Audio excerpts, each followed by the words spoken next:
आनंदमय जीवन एक आवश्यक विषय। वाणीपीडिया से एक निर्विवाद तथ्य यह है कि इस दुनिया में हर कोई खुशी के आनंदमय जीवन की तलाश में है। कुछ लोग पैसे में आनंद ढूंढते हैं, कुछ परिवार और दोस्तों में, और कुछ करियर आदि में। हालांकि लोगों को इसका एहसास नहीं होता है। जब भौतिक संसार स्वयं अस्थायी है, तो इसके उप उत्पाद जैसे धन, रिश्ते आदि स्थायी कैसे हो सकते हैं और इस प्रकार खुशी दे सकते हैं। इसलिए सच्चा आनंदमय जीवन क्या है, यह समझने में सक्षम होने के लिए व्यक्ति को इस अस्थायी दुनिया से ऊपर और परे और आध्यात्मिक क्षेत्र में देखना चाहिए। यदि कोई ऐसा कर सकता है और पूरी तरह से कृष्ण चेतना गतिविधियों में संलग्न हो जाता है, तो वह भगवान की कृपा से एक आनंदमय जीवन जीने में सक्षम होगा। श्रील प्रभुपाद की पुस्तकें, व्याख्यान, वार्तालाप और पत्र इस आवश्यक विषय की व्यापक प्रस्तुति प्रदान करते हैं, जैसा कि वाणी कोट्स ब्लिसफुल लाइफ श्रेणी में देखा गया है। उनकी पुस्तकों का एक परिचय निम्नलिखित 8 उद्धरणों में दिया गया है।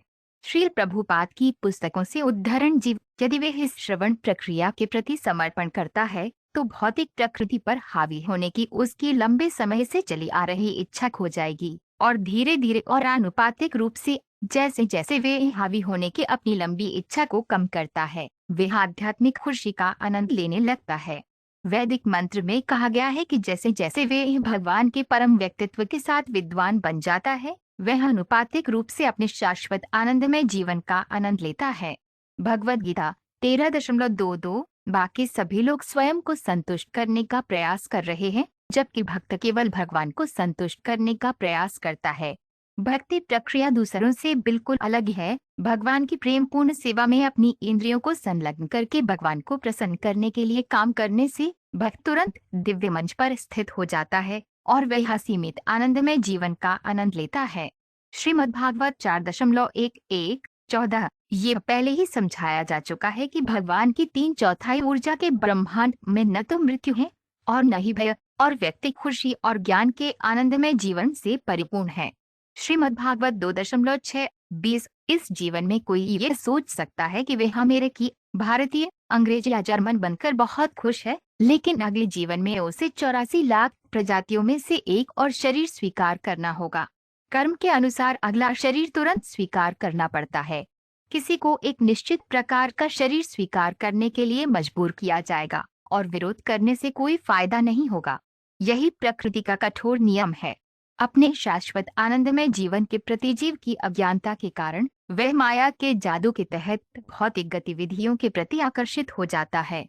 इस संसार में वे कभी भी सुख का अनुभव नहीं कर पाता, फिर भी वे इसके लिए बहुत मेहनत करता है। इसे माया कहा जाता है। श्रीमद्भागवत 5.13-1। प्रत्येक मनुष्य को यह समझने का प्रयास करना चाहिए कि आत्मा कैसे खुश रह सकती है और वह ज्ञान का शाश्वत आनंदमय जीवन कहाँ प्राप्त कर सकता है।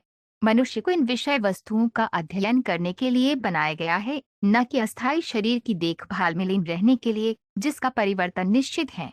कोई नहीं जानता कि उसे दोबारा मानव शरीर मिलेगा या नहीं। इसकी कोई गारंटी नहीं है, क्योंकि किसी को अपने कर्म के अनुसार देवता से लेकर कुत्ते तक कोई भी शरीर मिल सकता है। श्रीमद्भागवत 7.2-58। जब हमारी इंद्रियां शुद्ध हो जाती हैं, तो वे सभी भौतिक अवस्थाओं अर्थात अन्नमाया, प्राणमाया, मनोमाया और विज्ञान माया से मुक्त हो जाती हैं और वे उच्चतम चरणानंद माया या कृष्ण चेतना में आनंदमय जीवन में स्थित हो जाती हैं।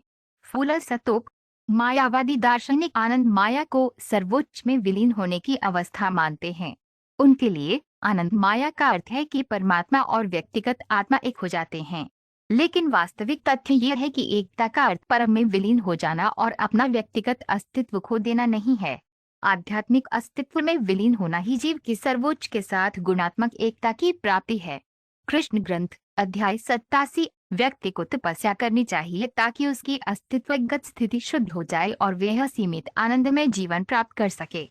श्रीमद्भागवत 8.19-24। प्रवृत्ति गतिविधियों में स्वयं को भौतिकवादी जीवन की निचली स्थिति से उच्चतर स्थिति तक उठाना शामिल है, जबकि निवृत्ति का अर्थ है भौतिक इच्छा की समाप्ति।